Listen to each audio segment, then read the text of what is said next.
आज पढ़ेंगे प्रश्नावली 6.5 का क्वेश्चन नंबर दूसरा। तो दूसरा क्वेश्चन क्या है, पी क्यू आर एक समकोण त्रिभुज है, ठीक है, जिसका कोण पी एक समकोण है। मान लो ये त्रिभुज है, इसका कोण ये 90 डिग्री है, तो इसको मैं दे देता हूं नाम पी, ठीक है। तथा क्यू आर पर बिंदु एम इस प्रकार स्थित है कि पी एम लंब है क्यू आर। इसका मतलब क्या होता है, लंबी होता है, उल्टा टी ये लंबी होता है, ठीक है। अब देखो क्यू आर, अब क्यू किसी को और आर किसी को भी मान सकते हैं। मैं इसको मान लेता हूँ क्यू और इसको मान लेता हूँ आर, और इस पे एक लंब है, यानी यहां बिंदु से यहां लंब डालता हूं। लंब का मतलब क्या है, ये बिंदु एम है, ठीक है,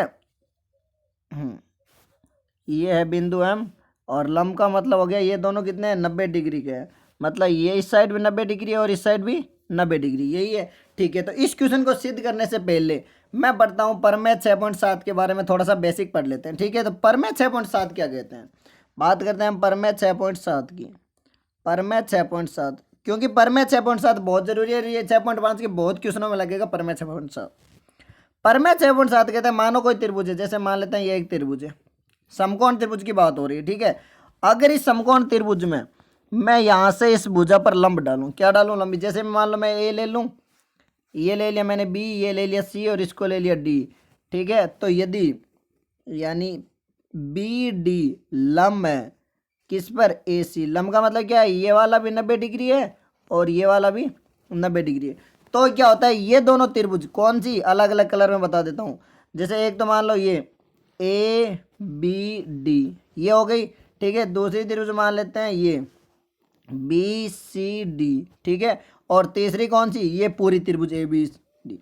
तो क्या होता है, अगर ये लंब है, अगर ये लंब है, तो प्रमेय 6.7 से मैं कह सकता हूँ, प्रमेय 6.7 से मैं क्या लिख सकता हूँ, ये दोनों त्रिभुज, जैसे एक तो ये छोटी वाली त्रिभुज हो गई, एक ये वाली त्रिभुज हो गई दो, और एक ये पूरी त्रिभुज, यहाँ पे तीन त्रिभुज है ना, कौन सी, एक तो है ए बी डी, एक तो है ए बी डी, एक है बी सी डी और एक है ए बी सी। यहाँ पे तीन त्रिभुज है, टोटल तीन है। तो ये तीनों, छोटी वाली दोनों एक दूसरे के समरूप होती है और बड़ी वाली के भी समरूप होती है।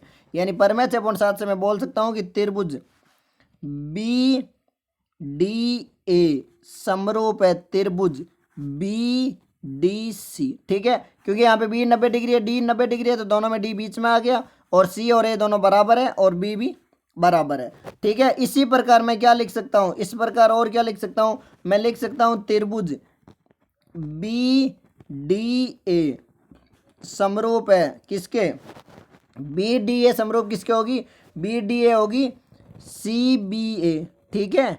ये छोटी वाली त्रिभुज इस बड़ी वाली त्रिभुज के, और इसी प्रकार दूसरी छोटी वाली त्रिभुज कौन सी, त्रिभुज बी डी सी, ये भी समरूप होगी किसके, त्रिभुज सी बी ए के, ठीक है। यानी अगर प्रमेय 6.7 ये कहता है कि किसी भी समकोण त्रिभुज में, अगर कोई समकोण त्रिभुज है ना, किसी भी समकोण त्रिभुज, जैसे मान लो ये समकोण त्रिभुज है और इसके अगर एक 90 डिग्री से सामने वाली भुजा पे लंब डालो ना, तो ये दोनों त्रिभुज एक दूसरे के समरूप होती है और दोनों त्रिभुज बड़ी वाली त्रिभुज के भी समरूप होती है। ये बात ध्यान रखना, ये कहता है प्रमेय 6.7। तो अब क्या करूंगा, मैं दूसरे क्वेश्चन में लगाऊंगा प्रमेय 6.7। मुझे सिद्ध क्या करना है, पहले तो मैं लिख लेता हूँ, सिद्ध करना, सिद्ध क्या करना है, सिद्ध करना है पी एम स्क्वायर बराबर Q M into M R, ठीक है। और दिया क्या है, दिया है, इसमें दिया है क्या, पी एम लंब है किस पर, क्यू आर पे, ठीक है। तो ये पी एम लंब है क्यू आर पे, तो मैं सीधी सी एक ही लाइन लिखनी है प्रमेय 6.7 से, प्रमेय 6.7 से। अब देखो यहाँ पे ये भुजा त्रिभुज तो समरूप होती है, लेकिन हमें लेनी कौन सी, यहाँ पे तीन त्रिभुज बन रही है, तो तीनों में से कौन सी लेनी है। इसके लिए ध्यान रखना कि जो दोनों भुजा है, जैसे पी एम है तो पी एम तो दोनों में, तो यानी एक तो पी एम तो है ही, इसके अलावा देखो क्यू एम, तो क्यू एम कौन सा है, मेरा क्यू एम है ये वाला, क्यू एम मतलब ये, ठीक है। और एम आर है ये, मतलब मुझे क्या लेनी है, भुजा देख के त्रिभुज डिसाइड करेंगे कि कौन सी त्रिभुज लेनी है। यहाँ पे भुजा दोनों छोटी वाली त्रिभुज की है, क्योंकि पीएम तो दोनों में कॉमन है, तो मैं क्या करूँगा, दोनों छोटी त्रिभुज लूँगा। यानी यहाँ से मैं क्या लिखूँगा, त्रिभुज पी एम क्यू समरूप है त्रिभुज पी एम आर, है समरूप। अब देखो अगर ये दोनों समरूप है ना, तो समरूप त्रिभुज के क्या है, समरूप में कोण बराबर होते हैं और भुजा क्या होती है, समानुपाती होती है। अब देखो यहाँ पे 90 डिग्री है, यहाँ पे है 90 डिग्री, ठीक है। तो मैं यहाँ से क्या लिख सकता हूँ, एक तो मुझे पी एम लेनी है, यानी पी एम बट्टा पी एम ये ले ली मैंने, बट्टा में कौन सी है। अब मैं मान लो एक बार अलग अलग त्रिभुज बना लेता हूँ, ठीक है। क्या करता हूँ, थोड़ी अलग अलग बना लेता हूँ। मान लेते हैं दो समकोण त्रिभुज ऐसे हैं और एक ये और ले ली। अब मैं इसको दे दिया P, इसको दे दिया M और इसको दे दिया Q। इसी प्रकार मैंने इसको दे दिया, मान लो P ऊपर ले जाऊँ, M को यहाँ ले जाऊँ और R यहाँ लिख सकता हूँ। इसमें तो कोई प्रॉब्लम नहीं है क्योंकि 90 डिग्री M पे है ना, 90 डिग्री तो मेरा एक M पे हो गया। तो अब मैं यहाँ से क्या लिख सकता हूँ, PM बट्टा मुझे क्या चाहिए, सिद्ध क्या करना है, PM बट्टा QM। तो PM बट्टा QM लिख सकता हूँ मैं यहाँ पे। हाँ, PM बट्टा QM, तो PM बट्टा QM बराबर में यहाँ पे खड़ी भुजा कौन सी है, इसको मान लो ऐसे घुमा देते हैं, क्या कर लेते हैं, इसको घुमा लेते हैं इस वाली त्रिभुज को। ठीक है, अगर मैं मान लो इसको हटाऊँ, ठीक है, और इसको हटाऊँ PM, तो इसको मैं दे देता हूँ P, ये मान लो P दे दूँ और इसको दे दूँ R। तो PM यहाँ पे क्या लिख सकता हूँ मैं, R। हाँ, ये R और ये P सही है, एक मिनट, पहले वाला सही है। अब देखो इसमें मैंने क्या लिया था, PM बट्टा QM ना, तो इसमें मैं क्या लिख सकता हूँ, RM या MR बट्टा PM लिख सकता हूँ, कोई प्रॉब्लम। भुजा समानुपाती है ना। यहाँ पे देखो PM पहले ये ली, फिर मैंने क्या लिया QM, यहाँ पे RM बट्टा QM, क्योंकि इस त्रिभुज को मान लो, अगर इस त्रिभुज को घुमा लो तो कोई फर्क नहीं पड़ता। अगर इसको ऐसे घुमा लो फिर भी ये 90 डिग्री रहेगा ना। मान लो ऐसे घुमा लेते हैं, है तो 90 डिग्री M पे ही ना, तो कोई फर्क नहीं पड़ रहा। अब देखो इससे क्या हुआ, अब मैं इसको ले जाता हूँ इस साइड और इसको इस साइड, वज्र गुणा, तो PM इंटू PM बराबर में क्या होगा, QM इंटू MR। तो PM इंटू PM क्या हुआ, PM का स्क्वायर, यानी PM का स्क्वायर बराबर क्या हुआ, QM into MR। Hence prove, यही सिद्ध करना है। ठीक है, तो ये तो है कॉन्सेप्ट, क्या हुआ, कॉन्सेप्ट से मैंने सिद्ध कर दिया। अब देखो करना कैसे, डायरेक्ट तरीका। जब भी ये क्वेश्चन सिद्ध करने हैं ना, हमेशा ध्यान रखना, मुझे पहले तो सबसे पहले भुजा कौन सी लेनी है, इस भुजा से पता चलेगा कि त्रिभुज कौन सी लेनी है। यहाँ पे QM और MR है, तो QM और MR मेरे इन दो त्रिभुज में आ रहा है। ठीक है, यानी मुझे दोनों छोटी वाली त्रिभुज। अब करना क्या है, जो सिद्ध करना है ना, यानी PM दो बार है, इसका मतलब क्या होगा, एक जगह PM ऊपर होगा और एक जगह नीचे, यानी डायरेक्ट क्या लिखना है, ऐसे लिख लो। क्या करना है, ये तो मैंने तरीका बता दिया। अब डायरेक्ट अगर भूल जाओ ना, तो डायरेक्ट कैसे करेंगे, यानी PM दो बार, इसका मतलब एक बार PM ऊपर लिख लिया मैंने और एक बार PM लिख लिया नीचे। ठीक है, अब QM, तो PM के साथ एक तो QM यहाँ पे और एक QR है, दोनों त्रिभुज आप लेनी ही है। तो यहाँ पे मान लो मैंने लिख दिया QM और यहाँ पे लिख दिया MR। अब क्रॉस गुणा कर लो, तो PM स्क्वायर बराबर क्या होगा, QM इंटू MR। ठीक है, तो कॉन्सेप्ट भी बता दिया। और दूसरा तरीका, सीधा क्वेश्चन अगर सॉल्व करना ये भी कर सकते हैं, क्योंकि हमें कुछ नहीं करना है यहाँ पे। बस अगर हमने ये लिख दिया ना, परमेय 6.7 लिख दिया, इसका मतलब क्या है, ये हमें प्रूफ नहीं करना है। ये पहले से परमेय 6.7 ये प्रूफ करता है कि जब भी समकोण त्रिभुज में अगर ऐसे लंब खींचा जाए तो ये दोनों त्रिभुज एक दूसरे के समरूप होती है, और दोनों बड़ी वाली त्रिभुज के भी क्या होती है, समरूप होती है। बस ये चीज़ ध्यान रखना। अब चलता है तीसरे क्वेश्चन में। तीसरा क्या है, आकृति 6.53 में ABD एक समकोण त्रिभुज है। जैसा कि आकृति में दिख ही रहा है, ये ABD एक समकोण त्रिभुज है। ठीक है, जिसका कोण है 90 डिग्री है, मतलब ये 90 डिग्री है, तथा AC लंब है BD, AC BD पे लंब है। यानी सबसे पहले मैं लिखूंगा दिया है, क्या दिया है, AC लंब है BD। ठीक है, सिद्ध क्या करना है, AB स्क्वायर। अब देखो सीधा, मतलब एक बार AB ऊपर होगा, एक बार AB नीचे होगा, और BC और BD आएगा। अब देखो यहाँ पे BC और BD है ना बराबर में, क्योंकि AC तो दोनों में कॉमन भुजा है। तो BC कहाँ पे है, BC है मेरा, यहाँ पे देखो BC है ये वाला, BC ये है। ठीक है, और कौन सा है, BD है मेरी बड़ी वाली भुजा, कौन सी है, ये वाली भुजा। यानी मुझे क्या लेना है, एक तो ये वाली त्रिभुज लेनी है छोटी वाली, और एक क्या लेनी है, ये बड़ी वाली त्रिभुज।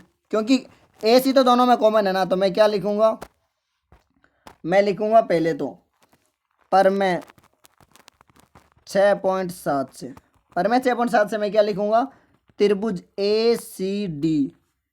ACB, हाँ बी लेनी है ना मुझे, तो ACB, त्रिभुज ACB समरूप है किसके, ACB, त्रिभुज ACB समरूप किसके होगी, ये होगी DAB के। ठीक है, क्योंकि यहाँ पे A 90 डिग्री है और यहाँ पे C 90 डिग्री है, तो मैंने बीच में लिख लिया। और A ये कौन, मतलब इसमें ये वाला कौन है, और B दोनों में कॉमन कौन है, तो B तो दोनों में बराबर होगा। ये वाला A कौन किसके बराबर होगा, D के बराबर। यहाँ पे A सिर्फ इतने की बात हो रही है, पूरे के नहीं, पूरा तो 90 डिग्री है, ये बात ध्यान रखना। तो अब मैं क्या लिखूंगा, समरूप है ना, तो समरूप में क्या होती है, भुजा समानुपाती। यहाँ पे देखो, अब मैं अगर मान लो ए बी डी तो बड़ी बनी रही है, और ए सी बी को ऐसे बना देता हूँ। अगर मैं मान लो ऐसे बनाऊँ, इसको सी दे दूँ, ठीक है, ऊपर घुमा के दे दिया मैंने, ये ए दे दूँ और ये बी दे दूँ ना, और ए बी डी तो बड़ी वाली बनी रही है ना, तो यहाँ से मैं क्या लिख सकता हूँ, यहाँ से देखो मैं लिख सकता हूँ ए सी, ठीक है, एक मिनट, अच्छा ए बी है, हाँ ठीक है, ए बी स्क्वायर दिया, हाँ, तो मैं क्या लिख सकता हूँ ए बी, यहाँ से मैंने लिखा ए बी, तो ए बी बट्टा, ए बी के बट्टा मैं क्या लिखूंगा, बी सी, ए बी बट्टा बी सी बराबर क्या होगा, यहाँ पे क्या हो जाएगा, ए डी बट्टा ए बी, क्योंकि बड़ी वाली त्रिभुज मान लो इसको मैंने ऐसे दे दिया, यहाँ पे ए 90 डिग्री, डी को ऊपर दे दिया और बी को नीचे लिख सकता हूँ मैं, तो मैंने क्या किया, ए बी यानी तिरछी भुजा बट्टा बी सी यानी ये वाली भुजा, तो यहाँ पे क्या किया है, A B sorry B A D ये वाली भुजा बट्टा बी डी लेना, ये डी नहीं होगा, ये बी डी होगा, हाँ ये बी डी होगा। अब देख लो, क्योंकि यहाँ पे देख लो ये करण है मान लेते हैं, तो ये भी करण, तो करण बट्टा मैंने क्या लिया, आधार, इधर भी करण बट्टा आधार, दोनों बराबर होगा ना, क्योंकि कौन ए 90 डिग्री है, इसको अगर तुम चाहो तो इसको ए डी बी लिखो या A B D, A 90 degree होना चाहिए ना, यहाँ पे ए और सी 90 डिग्री। अब देखो यहाँ पे क्रॉस गुणा कर लेता हूँ मैं, तो क्या होगा, A B into A B बराबर में B C into B D, यानी ए बी का स्क्वायर बराबर होगा B C into B D, और यही क्या करना था, सिद्ध करना था, ए बी स्क्वायर बराबर B C into B D, चाहो तो देख लो क्या करना था, सिद्ध ए बी स्क्वायर बराबर B C into B D, यानी मुझे पहले देखना है कि सिद्ध क्या करना है, जो भुजा दे रखी है वही त्रिभुज लेनी है, इसमें क्या कौन सी भुजा थी, बी सी और बी डी, यानी छोटी वाली और बड़ी वाली त्रिभुज लेनी थी। ठीक है, अब चलते हैं तीसरे के दूसरे पे, तीसरे के दूसरे में क्या है, ए सी स्क्वायर, मतलब ए सी है ना, यानी एक तो ये कॉमन भुजा आ रही है, ठीक है, बराबर बी सी, तो B C into C D, B C कौन सी है, ये वाली, ठीक है, यानी मुझे एक तो ये वाली त्रिभुज लेनी पड़ेगी। अब दूसरी देखो, दूसरी कौन सी दी है, ए सी, यानी ए सी तो दोनों में आएगी, कॉमन है ये, उसके अलावा सी डी, तो सी डी ये, यानी मुझे क्या करना है, दोनों छोटी वाली त्रिभुज लेनी है। तो मैं क्या लिखूंगा, सबसे पहले दिया है, ये चीज़ पहले ही दे रखी है, कौन सी, दिया है ए सी लंब है किस पर, बी डी पे, ठीक है, तो मैं लिखूंगा परमेय 6.7 से। आप देखो परमेय 6.7 क्या कहता है, परमेय 6.7 कहता है कि अगर ये लंब है तो ये दोनों त्रिभुज समरूप होते हैं, यानी कौन सी, ए सी बी समरूप होगी किसके, ए सी डी के, त्रिभुज ए सी बी समरूप है ए सी डी, क्यों है, परमेय 6.7 से, ये हमें लिखना है, ये परमेय 6.7 सिद्ध करवाता है ये चीज़, ठीक है। तब मैं क्या लिखूंगा, मुझे दो ए सी चाहिए, यानी ए सी ये वाली भुजा, तो मैंने लिख दिया ए सी बट्टा, ए सी के बट्टा में क्या आएगा, यहाँ पे बी सी बराबर, यहाँ पे क्या आएगा, सी डी बट्टा में ए सी। यहाँ देखो, अब देखो अगर मैं सही से बताता हूँ दोबारा, यहाँ पे क्या हो रहा है, ये हो रहा है त्रिभुज, जैसे मान लो ये ए बी सी बन रही है ना, मैं बनाता हूँ दो समकोण त्रिभुज, पहले तो ये देखो, एक मान लो ये समकोण है, एक दूसरी और है, ठीक है, हमें पता है कि कोण 90 पे है, सी पे 90 डिग्री, यानी ये दोनों तो है बिंदु सी, ठीक है। अब मैंने क्या लिखा है, ए सी, मैं पहले वाले के लिए ले लेता हूँ ए सी और बी लिख दिया ना। अब ए सी मैंने ये भुजा ली, बट्टा में क्या लिया, बी सी, यानी आधार और लंब लिया ना, तो बराबर में क्या लूंगा, आधार, तो मैंने इसको दे दिया डी बिंदु और इसको दे दिया ए।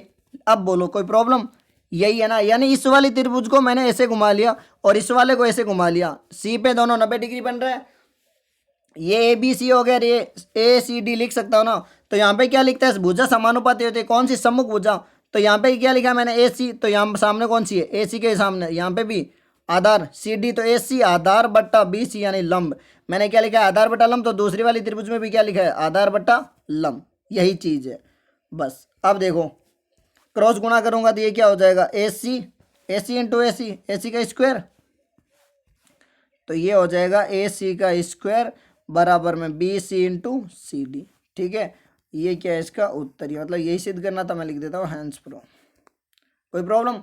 अब चलते हैं क्वेश्चन इसके तीसरे पे, तीसरे का तीसरा, इसमें भी क्या है, ए डी स्क्वायर बराबर B D into C D, तो सबसे पहले तो मैं क्या लिखूंगा, जो दे रखा है, दिया है दिया क्या है मुझे, ए सी लंब है किस पर, बी डी पर।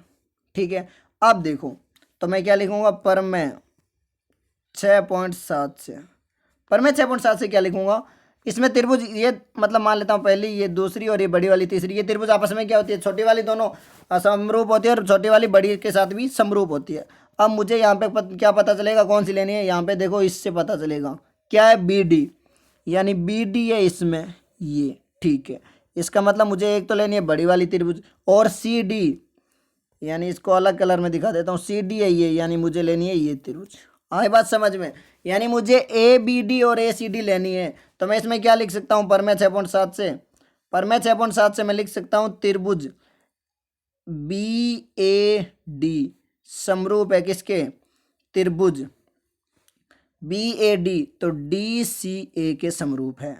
ठीक है, अब यहाँ पे ध्यान रखना, यहाँ कोण ए और ए का मतलब क्या है, यहाँ पे कोण ए का मतलब है ये 90 डिग्री पूरा, जबकि ये वाला कोण क्या है, ये सिर्फ इतना सा कोण की बात हो रही है, क्योंकि छोटी वाली त्रिभुज में सिर्फ इतना ही कोण है ना, बड़ा नहीं है। ये चीज़ ध्यान रखना, सबसे ज़्यादा कन्फ्यूजन यही होता है कि यहाँ मान लो भी ए तो दोनों जगह बराबर होना चाहिए, पर यहाँ पे ए बराबर नहीं, यहाँ पे क्या है, ए 90 डिग्री और सी 90 डिग्री, यहाँ पे ए और सी आपस में बराबर है, इसलिए मैंने दोनों को बीच में रखा है। बी और डी बराबर है, और ये वाला डी और ये वाला ए बराबर है। तो अब देखो, ठीक भाई, दो समरूप त्रिभुज बना लेता हूँ मैं, मान लेते हैं एक ये बना दिया भाई, समरूप होनी चाहिए इसको, सॉरी समकोण होनी चाहिए, कैसे भी घुमा दो। तो एक में तो मेरा क्या है, ए समकोण है बड़ी वाली, मैंने इसको ए लिख दिया, इसको एक में सी समकोण है ना। अब देखते हैं सिद्ध क्या करना है, ए डी का स्क्वायर।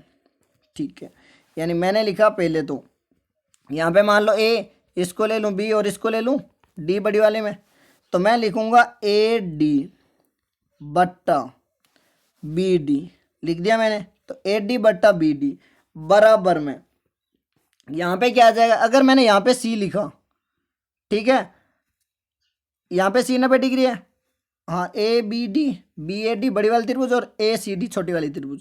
ठीक है, मैंने लिख दिया ए डी।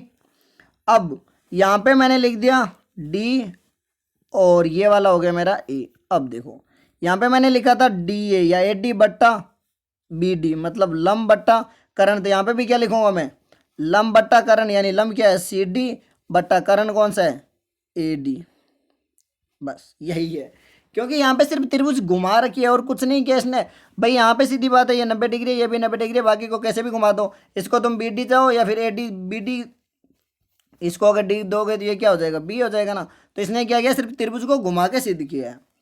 अब क्या होगा, इसको मैं इधर गुणा कर लूँगा और इस वाले को इधर गुणा, तो ये हो जाएगा A D into A D बराबर में ये हो जाएगा B D into C D, यानी ये मेरा क्या हो जाएगा, ए डी का स्क्वायर बराबर में ये क्या होगा, B D into C D. बस यही क्या आंसर, यानी हैंड्स फ्रू, यही सिद्ध करना था।